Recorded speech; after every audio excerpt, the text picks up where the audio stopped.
All right, welcome, Emily. I'm so happy to have you. You look beautiful as ever. And I also didn't say when we started this call that you're wearing the Pageant Gal pink, which I so appreciate. And I totally did not wear today. But I want you to just start by introducing yourself and what year you remember us getting connected in back in your pageant journey.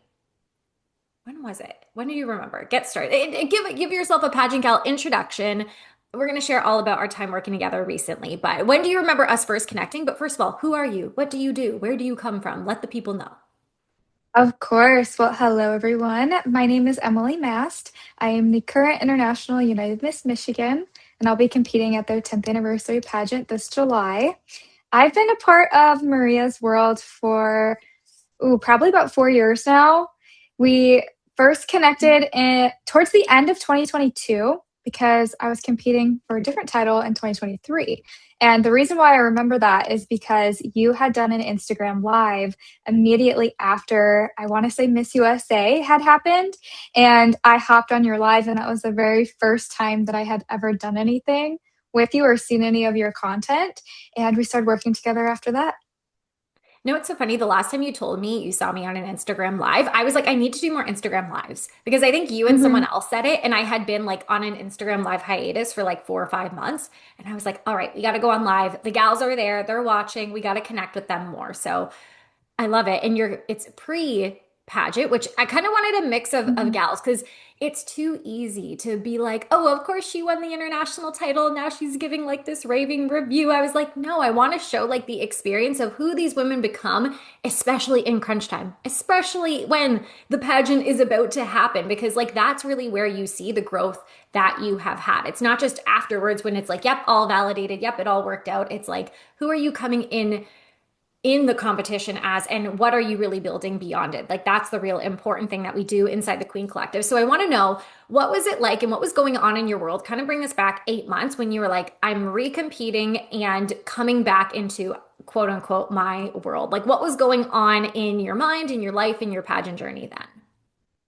Of course. So I worked with you, like I said, in 2022 and 2023. I won an international title at that time, had the most amazing reign.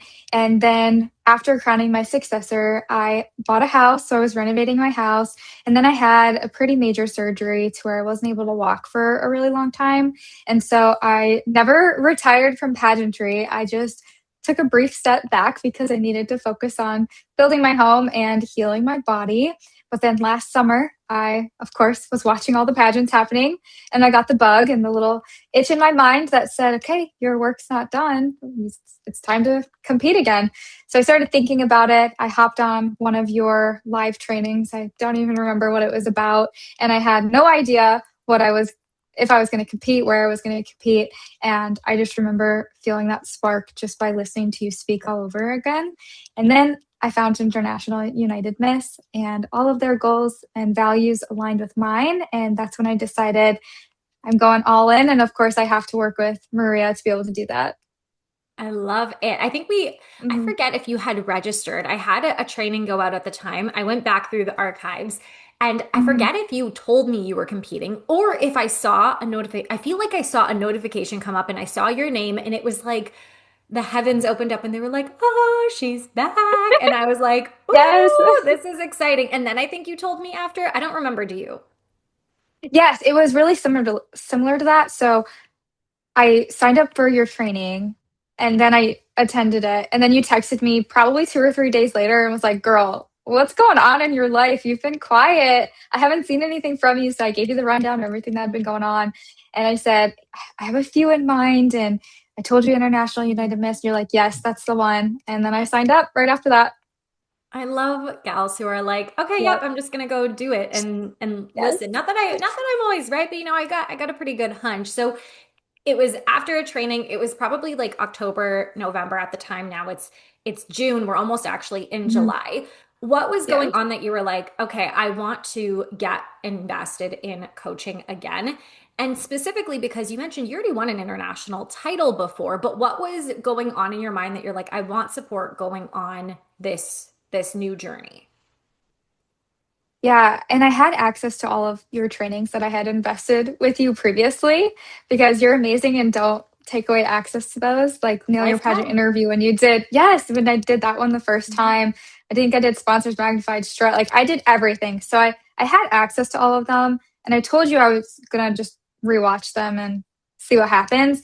But what really stood out when you and I were having a conversation was the fact that the Queen Collective is a lot of like an accountability group, and we hold each other accountable to the goals we're setting and to the things we say we're going to do. And then we celebrate each other for that. And I knew that going back into pageantry, I didn't quite really know anybody. It's a brand new system to me.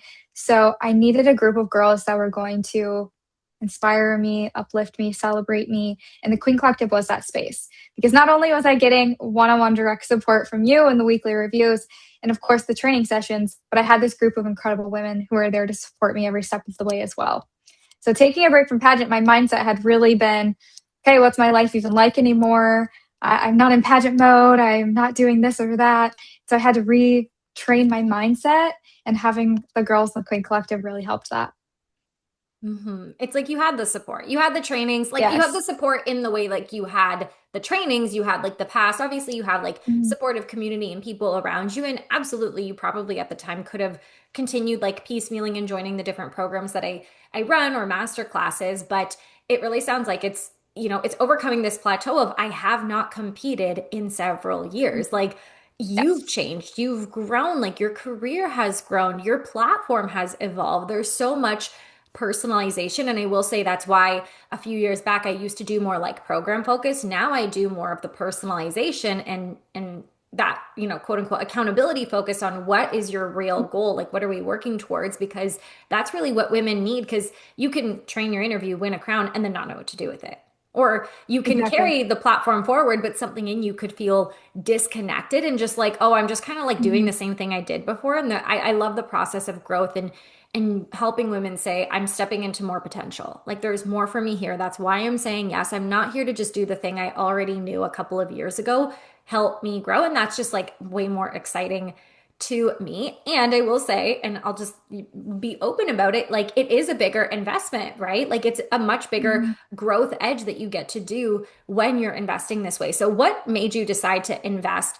Obviously, you know the pageant industry, you know the way that most coaches work, and I know you and I already had rapport. But what came up when you were like, okay, I'm going to do this like 6 month program, probably more than what any other like pageant program would be. What came up when you were like, yes, I'm going to do it anyways? I knew that I needed to work on my mindset, and that's what makes you different from most other coaches out there. Is you're not, okay, here's your runway routine, go perfect it, or here's how you answer an interview question, now practice these 10 questions over again, or here's the wardrobe that you need to have. You start with who the girl and the women are themselves and help us to blossom from the inside out. And that's what I needed to get back to leading up to IUM because, like I said, my mindset was all over the place. And I spent a lot of days going, what even is my purpose anymore? Because when I was in pageant mode, as I used to call it, I was always working towards some goal in the pageant industry. 2 years out, now I'm like, what is this? Why am I coming back? Why do I feel the urge to do this again? And you really helped me to hone in on my why and my reasoning for that and grow my mindset. So the 6 months helped me really transform again. I mean, you ran Becoming Unshakable way back when, and that was our first program together. And you ran it again this year. And both times it's completely changed my life. And being in that 6 month long program, I've transformed so many times throughout that it's not just one time of mindset work, it's 6 months of mindset work. I love every time that you say that. And it's so Mhm. funny because when I think about the work I do, I really do coin myself as like the strategy queen. But I think when you know what to do and you understand the strategy of knowing your why and how that brings so much clarity, how it brings so much focus, and how you're able to own the value that you bring. I mean, it's so funny. I Mhm. just said this to someone, but related to business. But like when you own your value, you step forward confidently in a different way. You don't compare yourself as much. Mhm. And while it is a lot of strategy through that, there are a lot of mindset shifts that happen. There is a lot of mental reprogramming that happens. So you do get both, which again, I do think that mindset is so lacking in pageantry. Across the Mhm. industry for women. And so I want to kind of tap into over the last 6 months at least, like what parts of the program of our work really felt like the most impactful that you remember? Like what were the mindset trainings or the shifts that you made that you remember happening in the moment? And every time you message me after, you're like, I just had a shift. This just happened. This just clicked. But what were some of those things that were the most impactful? Yeah, one of the most impactful, I think it was during the Becoming Unshakable training, but it was talking about your like non-negotiables, things that you know are going to pull you out of your mindset and not even letting yourself look at them or think about them. And for me, one big thing is comparison. And I'm sure this is huge for so many people that you know Mhm. you're not the only one competing. Or at least I know I'm not the only one competing for my system. And I know every single woman is just going to be amazing. And it's hard not to look at what they're doing and go, oh, well, I'm not doing that. Or I could be doing so much more. That's a big phrase. It used to be a big phrase for me of I'm not doing enough. I could be doing more. But in Becoming Unshakable, we identified what those were and wrote them down. And now, anytime I feel the urge, I look at it and I'm like, wait, that's my like non negotiable. I can't even go there. I'm not allowed to do that. So that was one example of something that really shifted for me. And even more recently, I remember it's so funny because I do remember you asking more questions about like, I'm not sure that I'm doing enough or these girls. And I just Mhm. so more recently realized you haven't been asking those things. And I'm always wondering, I'm like, people could still be experiencing them and I just don't know. But the questions you're asking are so much more focused. They're so much more potent. Even one thing you said recently in our weekly Telegram review was, this is how many women have participated in my platform. I wanted more at this point. Okay, I've already made like 10 connections to get people involved in this. And when that is your focus, of the impact of what am I really here to do, of how am I engaging and influencing others, again, it's like you're either going to spend time doubting and spiraling and choosing to go into lack, choosing to go into limitation, choosing to go into comparison, or choosing, I am a queen, I'm here to leave a legacy. What am I doing to go and do that? Because when I sit in my lack, when I sit in my mind, and when I spiral, I'm not actively reaching people with my mission. Exactly, and that's been a huge thing for me too.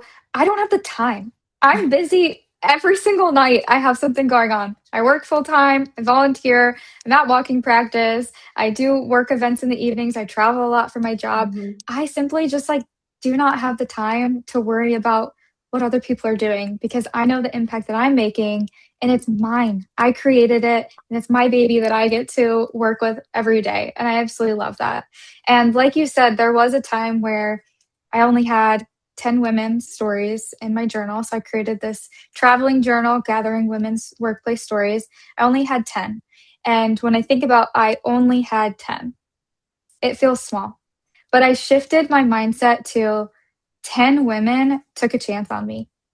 10 women decided to be vulnerable and share their stories in this random journal that they have no idea what it was for, who created it, what it was going to be used for, and what purpose it was solving.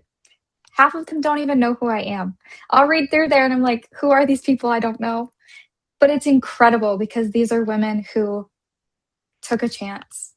And when you think about it that way, it's so much more impactful because these are, if you put 10 people in a room in front of you, like that's a lot of people. Um, and now, after shifting that, it's just been incredible the number of people who have wanted to participate in the campaign. And it's double, triple that at this point. I love it. I'm so proud every Mhm. time I hear that. And I want to know in terms of it, because you're saying a lot of great stuff that I can imagine people are like, okay, so you just what, like decided, you just shifted. What are some things that you either remember me saying, or maybe it even wasn't for you? Maybe it was like someone else I was coaching in the group that helped you see, like, oh, it's a choice to choose like doubt. It's a choice to choose your fear. Like, was there anything you remember me saying or calling out that you were like, no? Or how many times did you have to hear it before you were like, okay, I'm learning this, I'm reprogramming in this? Yeah, you know my favorite saying that you've ever said, and you don't even remember saying it, is you control every thought, action, and outcome in your life. And that truly changed my life. And you said this way back when. I don't even know what training it was, but that has stuck with me so much. Mhm. And this year, especially, I try to remind myself all the time like, I have the choice of how I'm going to respond to this situation. I have the choice how I'm going to look at this. But what really has impacted me so much is the fact that you recommended doing a journaling campaign or a journaling practice. So every morning I start my day with journaling 3 things I'm grateful for, 3 things I'm celebrating, and 3 things I'm looking forward to. And that's really helped me to switch my mindset into that positivity and optimism and not even focus on anything else. And I had to call you out on it too, because I was like, Emily, You did. are you actually doing it? Because I'm like, the tools Mhm. and practices are great, right? We all know what to do, but it's like, are you actually doing them? And like emphasizing and Mhm. re-emphasizing that importance and that commitment to yourself is a huge thing that we do. And on top of it, it's not just me and you doing it, it's you being seen in front of other people, like, oh yeah, I said I was going to do this and I'm not. So, ooh, this Yes. is like times 10, 20 the accountability Yeah. because people are looking at me saying I'm going to do something and I'm saying I'm not going to do it. So how does that reflect in me being a title holder and me being a leader and me showing up for others? So I'd love Mhm. to know in terms of like what has been your favorite part about the community that we have? Because I always say like year after year, we have like a core group of people who are like they're lifers in the Queen Collective. And obviously I want everybody to be in for life who want to continue to re-enroll. But every time that we have people come in, like people just we click, we mesh, even though girls are from Mhm. different systems, different parts of the country, different parts of the world, like there is such a strong, true supportive, I don't want to call it connection because it's not super like sleepover sisterhood. It is very much like we're all women winning. I don't want to put words in your mouth. So, what do you love most about the community in the Queen Collective? One of my favorite things is that we don't stay just in the Queen Collective. We'll actually be on trainings and weekly calls, and a couple of us will be texting on the side about things that you've said. Or, for example, Amber is one of the girls, and she was talking about some ideas she had for her legacy plan, and some things were popping into my brain just rapid fire. And I didn't want to bombard the whole chat, so I was texting her on the side. I'm like, I don't want to forget this, but here's an idea, here's an idea, here's an idea. So it extends outside of just the Queen Collective and just the calls that we have. And another example of that is the last few weeks, I've been hosting interview prep sessions, just rapid fire questioning, helping us all to feel comfortable. And one of the girls actually asked if I could do another session with her this week, getting ready for her pageant. So I'm like, this is so incredible because it's not just Maria's community that she's building, it's all of our community that we're building together and extending beyond just the trainings and all the work we're doing inside the collective. It's like, I want to see you in, and I want to see you in, and Mhm. oh, I have an idea for Yes. you. And that happens when you're Mhm. around other, like, you wouldn't have had an idea for somebody else had one, you not been in your power, and two, you didn't see Mhm. her in her power. And that's really what being Exactly. a title holder and a leader is it's seeing Mhm. something bigger for yourself and seeing something bigger for somebody else. And that's why I love like the mastermind moments that we get. I'll definitely be Mhm. incorporating more as they come because I'm one person. I have a lot of great ideas. I could talk and teach and coach and train and give ideas, but all together, everybody has experience and ideas and sees different perspectives and can help one another, which doesn't just help sharpen and refine your message and your presence at competition. It helps when you're going to sponsorships or hosting events or doing fundraisers or traveling or just all it relates in so many different ways. Yes, and I do a lot of one-on-one mentorship as well through my job and just through people knowing that I'm a really great asset to rely on. So anytime I'm working with my mentees too, it's very similar of wanting to hear what they have to say and then also masterminding ideas with them. So it really applies in a lot of different places. If you look back to January, the very first calls were, okay, here's your timeline. What are you going to be doing each month leading up to pageant? And I look at that now and it's like, wow, I did all of that in these last 6 months. Or here's the beginnings of your interview strategy, start working on it. And now it's like, I know that in and out. I Mhm. eat, sleep, breathe my interview strategy. But having the timeline, it makes it not feel like so much. And it also didn't give me an excuse to put things off because it's not like, oh, it's 4 months away, I've got time. Oh, it's 3 months away, I've got time. No, it's right now, and you're preparing every moment in the Queen Collective like you're competing next week. And I think that's really helpful for someone like me who likes a lot of pressure and sometimes leaves things to the last minute. It's great to have that accountability the whole time through. That's my mindset. I'm like, do it now. Go do it now. Move Yes. now because things will pile up and more stuff will come. And then Mhm. there will be, even just for an example for you, you do travel a lot. And there have been delayed travels where now it's like, okay, that's a whole day I've lost. And then sleep and stress and just it does compound. And that's where I'm always like, it's, people ask me like, oh, if I'm starting it now, is it early enough? I'm like, well, early enough for what? Because now is the time that you have. So why not use it? And it's so funny. I don't know if you know this, but when I actually started, I had like a very first edition of the Queen Collective that just ran for 6 months. But then when I brought it back the next year, it was only 3 months at a time. And then I gave the 12 girls all the opportunity to like re-enroll for the next 3 months, and 11 of them did.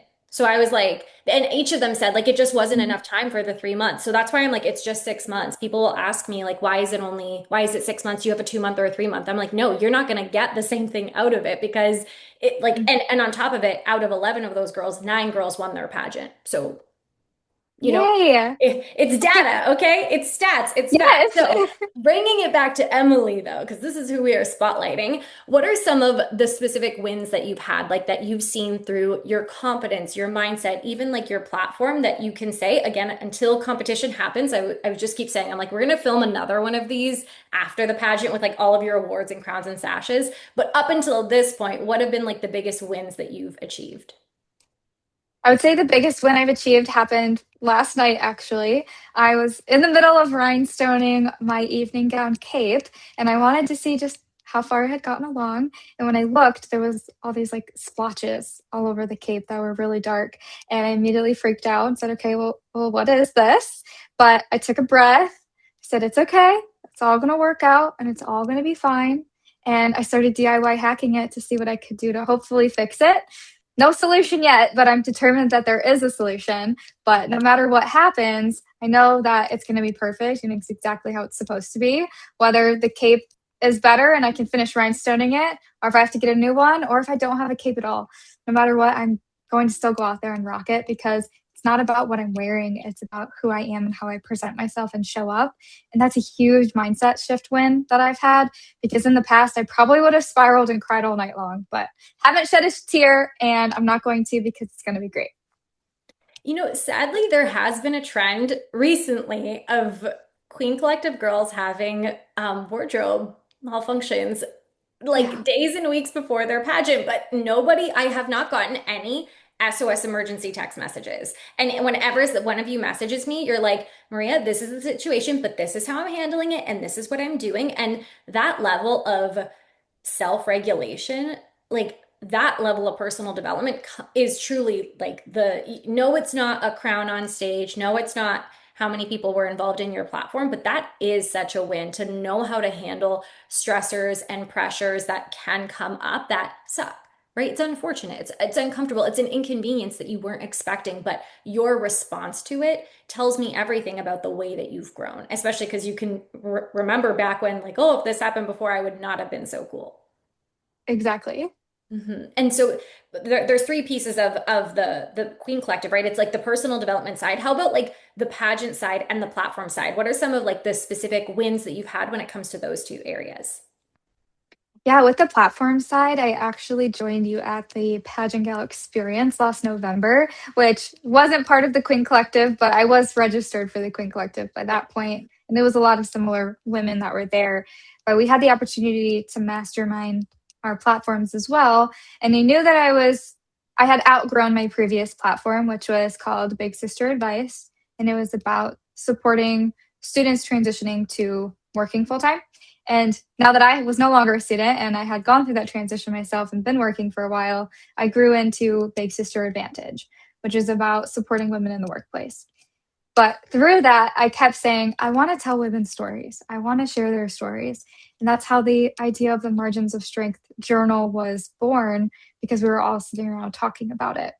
And then through the Queen Collective and continuing to talk about my goals with it, I've been able to grow beyond the original idea.